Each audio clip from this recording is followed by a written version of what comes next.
भाजपचे नेते राज्यपालांना भेटले, काय सांगाल? त्यांनी मागणी केली की महाविकास आघाडी सरकार चुकीच्या पद्धतीने चाललंय असा रिपोर्ट राष्ट्रपतींना द्यावा. महाराष्ट्रामध्ये विरोधी पक्षच हा चुकीच्या मार्गाने चाललेला आहे असं वारंवार मी विधानसभेतही सांगितलेलं आहे की जे काही स्क्रिप्ट विधानसभेमध्ये देवेंद्र फडणवीसांनी वाचून दाखवलेली होती तिच्या सत्यता किती आहे हे पहिले तपासून बघण्याचं कारण आहे.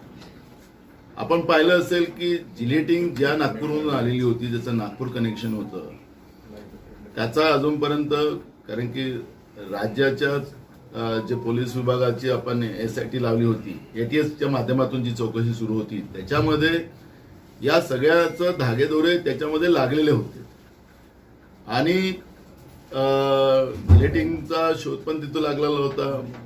हरेनला कोणी मारलं, गाडी कोणी आणून ठेवलेली होती हे सगळे ATSला त्या ठिकाणी आलं होतं. पण आपण पाहिलं असेल की केंद्रीय तपास यंत्रणेने तातडीने हे प्रकरण आपल्याकडे घेऊन घेतलेलं आहे. केंद्रीय तपास यंत्रणेने एखाद्या तपासाला हाती घेतल्यानंतर त्या केंद्रीय तपास यंत्रणेला बुलेटिंग म्हणजे मीडियाच्या समोर जाऊन झालेल्या सगळ्या चौकशीचा अहवाल पर्यायानं जनतेला कळवलं पाहिजे की नेमकं या घटनेमध्ये काय का केंद्रीय तपास यंत्रणा सांगत नाही, याच्यामध्ये कोण इन्व्हॉल्व आहेत हे सांगत का नाही. आखरी केंद्रीय तपास यंत्रणेकडे तुम्ही तातडीने हे प्रकरण घेऊन नेला याची कारणं काय. आणि या सगळ्या प्रकरणामध्ये विरोधी पक्षच चुकीचं या महाराष्ट्राला वेगळ्या दिशेला घेऊन चाललेला आहे. परमवीर सिंगच्या घटनेमध्येही सुद्धा मी त्या अधिकाऱ्यांबद्दल फार काही बोलणार नाही पण एक गोष्ट निश्चितपणे आहे की अधिकाऱ्यांनी कोणाची बावली बनू नये हा संदेश आम्ही काँग्रेसच्या वतीनं देणार. कारण की ज्या पद्धतीनं अधिकाऱ्यांना केंद्रीय सरकारचा दबाव आणून अधिकाऱ्यांना कसं वागवलं जातं. आपण आता काल देवेंद्र फडणवीसांनी रश्मी शुक्लाचा उल्लेख केला. आता या पद्धतीच्या अधिकाऱ्यांचा वापर समजा बीजेपी करत असेल तर ही सुद्धा एक गंभीर बाब आहे. हे महाराष्ट्रासाठी पोषक नाही, भूषणावं नाही. महाराष्ट्राची बदनामी वारंवार विरोधी पक्षाच्या वतीनं जी सुरू आहे ती तातडीने थांबवली पाहिजे. जनहिताचे जे प्रश्न आहेत त्याच्यावर विरोधी पक्षांनी भूमिका मांडली पाहिजे. आता तो त्यांचा प्रश्न मांडायचा की नाही कारण की त्यांना सामान्याच्या प्रश्नाशी घेणं देणं नाही अशा पद्धतीची बीजेपी वागते आहे. महागाई आज आमच्या सर्वसामान्य लोकांचं जगणं मुश्किल करून ठेवलेलं आहे.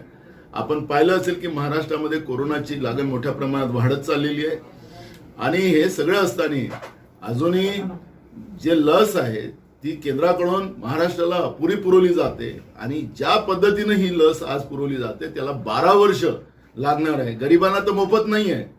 म्हणजे एकीकडे पाकिस्तानला तुम्ही लस पुरवत आहात, पाकिस्तानी धार्जनी आपण बनतात केंद्रातलं सरकार, पण महाराष्ट्राच्या आणि देशातल्या गरीब माणसाला यांच्याजवळ लस नाही अशी परिस्थिती आहे. ही जी काही मूळ प्रश्न आहेत या मूळ प्रश्नाकडून लोकांची दिशाभूल करण्याचा प्रयत्न विरोधी पक्षाच्या भाजपच्या वतीनं जे सुरू आहे याला गांभीर्यानं राज्य सरकारने घ्यावं अशी भूमिका आमची राहणार. आज विरोधी पक्ष काँग्रेसला किती या मिळतो अशा स्वरूपाचा आरोप आहे. मुळात काँग्रेस नेत्यावर भाष्य का करत नाही असंही त्यांचं मत आहे. आपण पाहिलं असेल की वाटा आणि जो घाटा हे फडणवीस सरकारमध्ये सगळ्या जनतेने पाहिलेला आहे. RSSला कसा वाटा पुरवला गेलेला होता, कसे RSSची लोक प्रत्येक मंत्रालयामध्ये लावली गेलेली होती. स्वतः फडणवीसच्या मंत्रालयामध्ये किती RSSची लोक होती त्याचा आकडा आम्ही सरकारला जाहीर करायला लावणार आहोत. यांना काय काय फॅसिलिटीज होत्या या सगळ्या आम्ही जाहीर करायला या सरकारला लावणार. आम्ही संध्याकाळी स्वतः माननीय मुख्यमंत्र्याला भेटून आम्ही ही सगळ्या गोष्टीचा अवगत करणार आहे. जे लोक स्वतःच भ्रष्टाचारामध्ये गुंतलेले लोक आहेत ते आमच्यावर भ्रष्टाचाराचा आरोप लावणं. आम्ही देश विकून काही देश चालवत नव्हतो. आम्ही देशाला उभं केलं काँग्रेसने. या देशाला एक महासत्ताक बनवण्याचा प्रयत्न काँग्रेसने केला. पण यांनी आता देश विकून देश चालवणारी लोक हे काँग्रेसला वाटायचं सांगत असतील तर निश्चितपणे फडणवीस सरकारमध्ये जे काही पाप झालेत ते राज्य सरकारने उघडकीस करावे.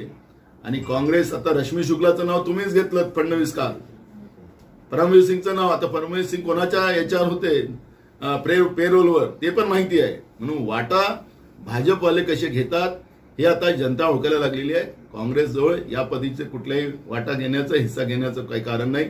आम्ही विधानसभेत आमची भूमिका मांडलेली होती आणि ती स्पष्ट भूमिका मांडलेली होती. त्याच्यामुळे तुम्ही जे आज अंबानीच्या घराच्या समोर काही गाडी ठेवली गेली नव्हती. अंबानीच्या घरापासून 1 किलोमीटरवर अंबानीचा काही संबंध नाही. अंबानीने साधी रिपोर्ट पण त्याच्यामध्ये केलेली नव्हती.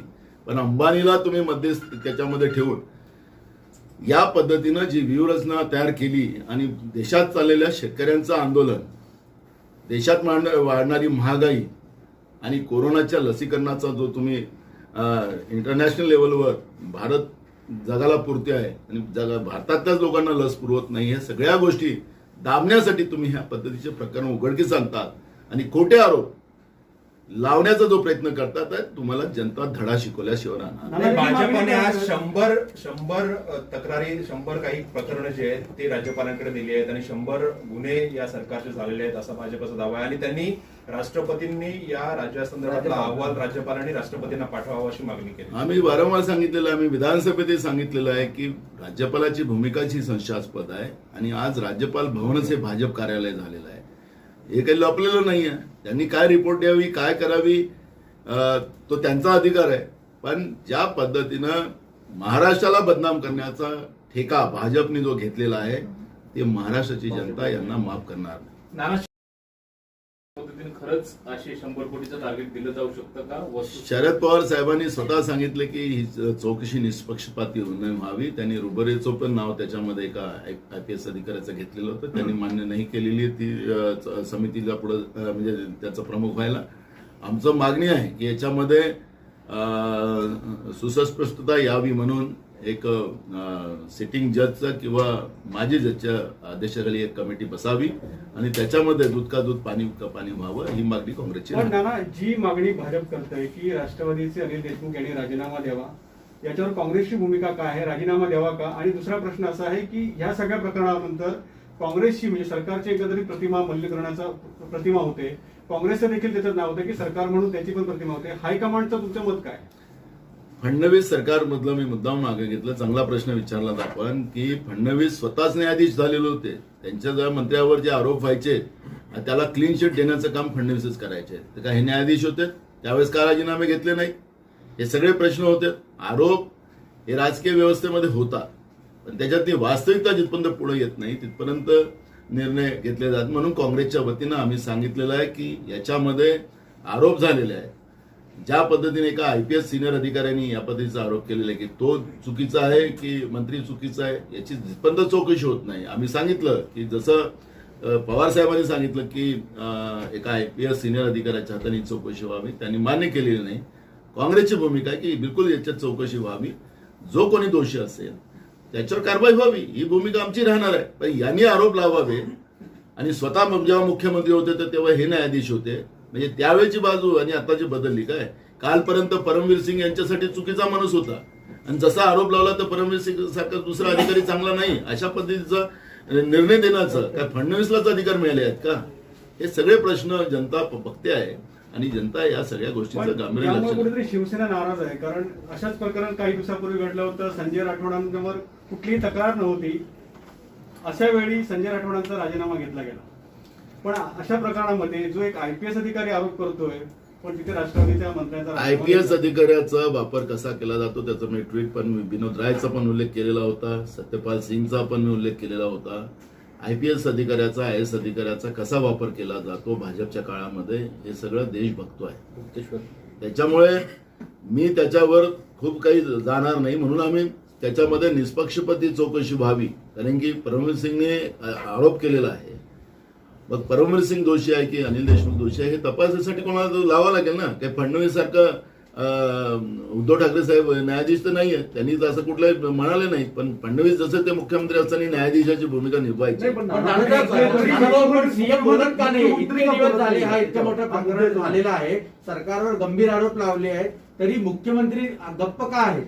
असं आहे की मनमोहन सिंग साहेब त्यावेळेस बोलत नव्हते तर ते न बोलणारा प्रधानमंत्री बोलला जात होता. आता बोलका प्रधानमंत्री भेटला ना देशाला. आता काय बर्बादी झाली देशाची तर देश बघतोय ना. जेव्हा फडणवीस स्वतः मुख्यमंत्री तेच बोलत होते, तेच प्रवक्ते होते, मुख्यमंत्री तेच होते. उद्धव ठाकरे साहेबांचा तो स्वभाव नाही आहे. राज्याच्या मुख्यमंत्र्यांनी केव्हा काय बोलावं हे त्याचं आहे ना, त्यांचा अधिकार आहे.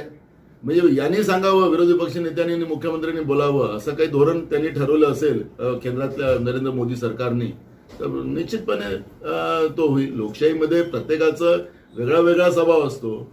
फडणवीस विरोधी पक्षाची भूमिका निभावायची, मुख्यमंत्र्याची निभावायची आणि न्यायाधीशाची भूमिका निभावायची, तर तो त्यांचा आणि प्रवक्त्याचाही भूमिका निभावायची, तो त्यांचा प्रश्न होता. काही अधिकारी भाजपसाठी काम करतात. सिंग खुर्चीवर असताना ते भाजपचं तिकीट घेऊन खासदार झालेत ना, म्हणजे काही अधिकाऱ्याचं काय, तर त्याला त्याच्यापेक्षा अजून कोणता मोठा पुरावा राहणार आता आहे. महाविकास आघाडीमध्ये काही मी काय म्हटलं की या पद्धतीनं केंद्रातल्या सरकारचा दबाव आणून IAS आणि IPS अधिकाऱ्याचा वापर करण्याचं काम सुरू झालेलं आहे आणि ते आम्ही बघतोय. परमवीर सिंग कालपर्यंत यांच्यासाठी वाईट होता, आज चांगला झाला. म्हणजे यांनी सर्टिफिकेट द्यायचा अधिकार यांना दिलेला आहे का? म्हणून वापर केला जातो की नाही केला जातो, तर अनेक गोष्टीवरून सिद्ध होतं की केंद्रातल्या सरकारच्या माध्यमातून IAS आणि IPS अधिकाऱ्यांवर दबाव आणून त्यांना प्रकरणात अडवून या पद्धतीचे कृती सुरू झालेली आहे. हे चित्र हे आपल्याच राज्यात नाही, देशातल्या अनेक राज्यामध्ये सुरू झाले. काल जी काँग्रेसची बैठक झाली त्या बैठकीमध्ये काही नेत्यांचं म्हणणं होतं की तात्काळ राजीनामा घ्यायला हवा, तर काही नेत्यांचं म्हणणं होतं की चौकशी पूर्ण होईपर्यंत राजीनामा नको. म्हणजे काँग्रेसच्या दोन भूमिका कालच्या बैठकीत समोर आल्या. बघा, काल आमच्या CLP लिडरनी काल ते स्टेटमेंट केलेलं आहे. त्यांनी सांगितलं की आमची चर्चा झालेली आहे, आमच्या नेतृत्वाला आम्ही ही सगळी माहिती देणार आणि त्याच्यावर केंद्रीय नेतृत्व जो निर्णय देईल तो आम्हाला मान्य आहे. त्यामुळे आमच्याकडे कुठलीही विभाजन नाही. सुप्रीम कोर्टात परमवीर सिंग गेले होते. सुप्रीम कोर्टाने त्यांना सांगितलं की हायकोर्टात का तुम्ही गेला नाही, हायकोर्टात जायला पाहिजे या विषयावर. एक बघा, आता सरकारने परमवीर सिंगसाठी घेतलेला निर्णय, त्याची बदलीच मी सरकार राहिलं असतं तर मी त्यांना सस्पेंडच केलं असतं. त्याच्यामुळे त्यांनी आता हायकोर्टात जावं की सुप्रीम कोर्टात जावं तो त्यांचा इश्यू आहे. पण एखाद्या जबाबदार अधिकाऱ्यांनी या सगळ्या घटनेवर, कारण की आखरी ही बिमारी कुठून सुरू झाली, खासदार मोहन दक्करच्या प्रकरणापासून झालेली आहे. त्याच्यावर अजूनही चौकशी लागलेली नाही. गुन्हे दाखल केलेत, आम्ही दबाव आणला काँग्रेसने त्याच्यामध्ये तेव्हा महाराष्ट्रामध्ये, आणि हे कमिशनर सांगत होते की ते गुन्हे दाखल होणार नाही. म्हणजे या पद्धतीनं वागणारे अधिकारी जे असतील समजा, आणि मुंबईसारख्या सेन्सिटिव्ह शहरातले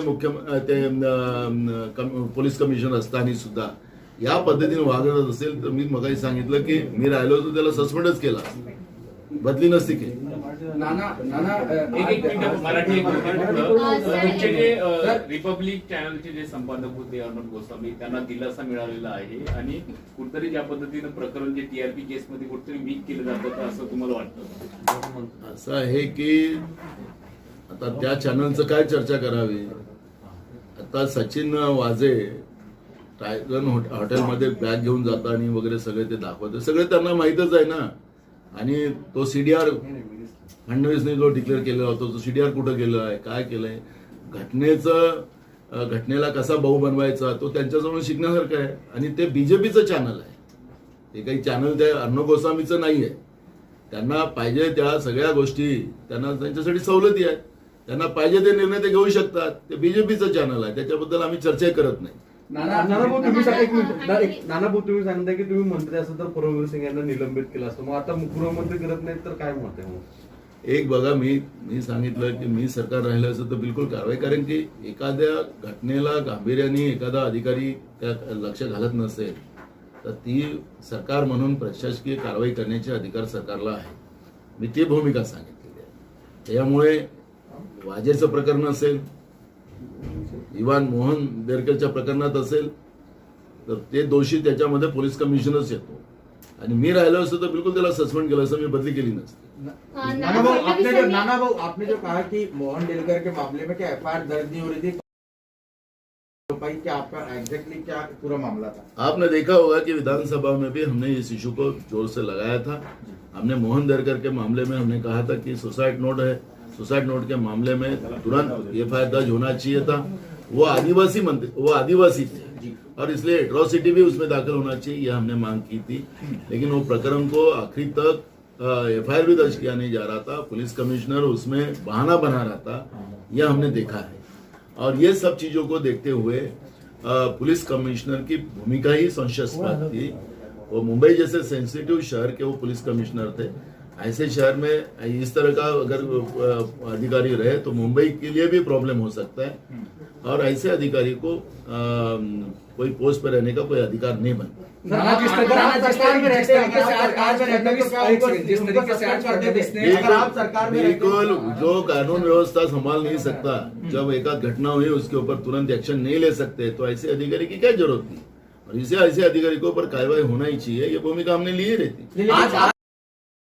आज भी कांग्रेस की ये भूमिका है कि इस समय जब इंक्वायरी चल रही है और सरकार की इतनी किरकिरी एक अधिकारी के जरिए हो रही है, तो क्या उस अधिकारी को फिलहाल पोजीशन पे रखना चाहिए? अभी तो साइड पोस्ट पे है, तो इसका मतलब है कि कोई मेन पोस्ट पे तो है नहीं, इसलिए वो कोर्ट गए हैं। कोर्ट का डिसीजन आने के बाद में सोचेंगे। आज फडणवीस ने जिस तरीके से कहा, आज फडणवीस ने जिस तरीके से राज्यपाल से मुलाकात की और उसके बाद कहा कि कहीं न कहीं कांग्रेस जितना सत्ता में भागीदारी रखी है, क्या उतना हफ्ता उगाही में भी भागीदारी है क्या? ऐसा है, देवेंद्र फडणवीस जी अपना खुद का अनुभव बताते हैं और उनकी आदतें हमें सब पता है। और राज्यपाल का जी का भी हमने भूमिका विधानसभा में कही थी कि उनकी भूमिका संशयास्पद है। और अब राज्यपाल भवन ये बीजेपी का कार्यालय बन चुका है, ये महाराष्ट्र में कभी नहीं हुआ था। मूल सब्जेक्ट ऐसा है कि फडणवीस की सरकार में आरएसएस को कितना हिस्सा मिलता था, वो हिस्सा बंटवारे में फडणवीस बहुत एक्सपर्ट है। और हम आज मुख्यमंत्री से मांग करने वाले हैं कि आरएसएस के कितने लोगों को सब मंत्री के पास रखा गया था, उनको क्या क्या फैसिलिटीज दी गई थी, क्या क्या अधिकार उनको दिए गए थे, काय के लिए दिए गए थे, ये सब बात की मालूमात हम लेंगे। क्योंकि अब फडणवीस जी झूठे जब आरोप लगाते तो वास्तविकता उनके समय जो भ्रष्टाचार हुआ था उस भ्रष्टाचार का भी अब कुंडली खुलना चाहिए, ये मांग कांग्रेस अब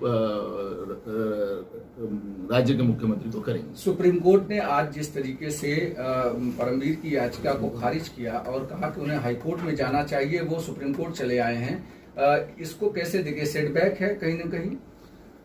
ऐसा है कि राज्य सरकार को अधिकार है, सुप्रीम कोर्ट जो भी आज माननीय सुप्रीम कोर्ट ने निर्णय दिया है वो उनको हाईकोर्ट में भेजा है।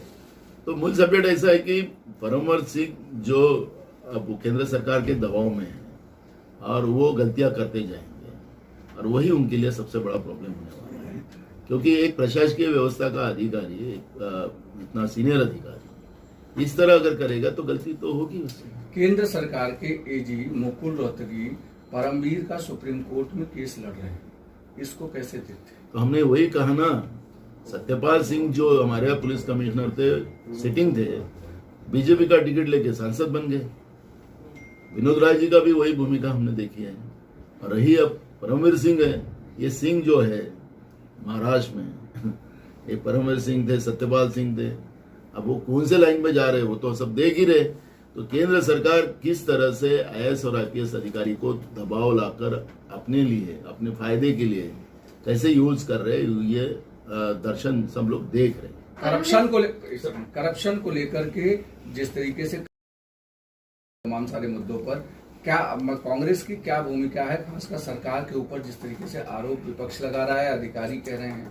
देखो, शुरुआत से हमने देखा है कि विधानसभा में जो स्क्रिप्ट देवेंद्र फडणवीस ने पढ़ के दिखाई थी, जिस तरह से मुकेश अंबानी के घर के सामने जो गाड़ी नहीं मिली थी वो 1 किलोमीटर के ऊपर मिली थी, तो भी उसको जिस तरह से जिस तरह से दिखाया गया था वो गलत था, आज भी गलत है।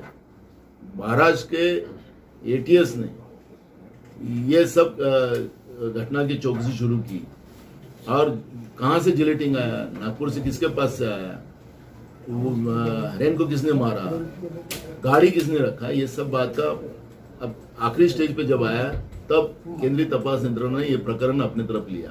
क्यों नहीं केंद्रीय तपास यंत्रणा आज इस बात को न्यूज के माध्यम से लोगों को क्यों नहीं बता रही? क्योंकि रिपोर्ट करना उनका दायित्व बनता है, उनका दायित्व बनता है। क्योंकि इतनी बड़ी घटना हुई है, मुकेश अंबानी जैसे देश का सबसे अमीर आदमी को उड़ाने की बात हुई, इतनी बड़ी घटना को क्यों छुपा रही है? क्या उसके पीछे का मकसद है? हम तो चाहते हैं कि ये सामने आए, मामला एक्चुअली लोगों के सामने आए, क्योंकि लोगों को आज महंगाई से अलग जूझ रहे, कोरोना से अलग जूझ रहे, और इस तरह से वातावरण बना के बीजेपी महाराष्ट्र को बदनाम जो कर रही है बार बार, ये सब मामले को अब केंद्रीय तपास यंत्रणा ने बताना चाहिए ना, पुलिस तो उनका ही है, उनका ही तो तोता है, क्यों नहीं बताता है लोगों को कि वास्तविकता क्या है। 6.3 GB का डेटा लेकर कल फडणवीस केंद्रीय गृह मंत्रालय पहुंचे और उन्होंने केंद्रीय गृह सचिव से मुलाकात की, सीबीआई जांच की मांग की। कहा बहुत सारे पॉलिटिशियंस अब ऐसा है कि देवेंद्र फडणवीस को अपने विधानसभा में, ये तो बाहर बोलते हैं, वो तो विधानसभा में सीडीआर की बात कर रहे थे, क्यों नहीं दिया सीडीआर? उनके पास मालूमात थी, क्यों नहीं दिया उन्हें मालूमात? अब उनके पास जो भी डाटा होगा वो तो झूठ बोलने में एक्सपर्ट है, और उसके झूठ बोलने का तो विधानसभा में जब झूठ बोल सकते हैं तो बाहर क्यों नहीं बोल सकते? क्या सरकार को अस्थिर करने की कोशिश है? यस, बीजेपी की जो लालसा है राज्य की सत्ता को हथियाने के लिए, वो हर तरह की कोशिश कर रहे हैं और हर कोशिश में वो फेल होते जा रहे हैं। महाराष्ट्र की जनता इस कभी बात को एक्सेप्ट नहीं करेंगी, और जिस तरह से महाराष्ट्र को बदनाम करने का षड्यंत्र वो जो बना रहे हैं, महाराष्ट्र की जनता बीजेपी को माफ नहीं करेगी। Thank you. सर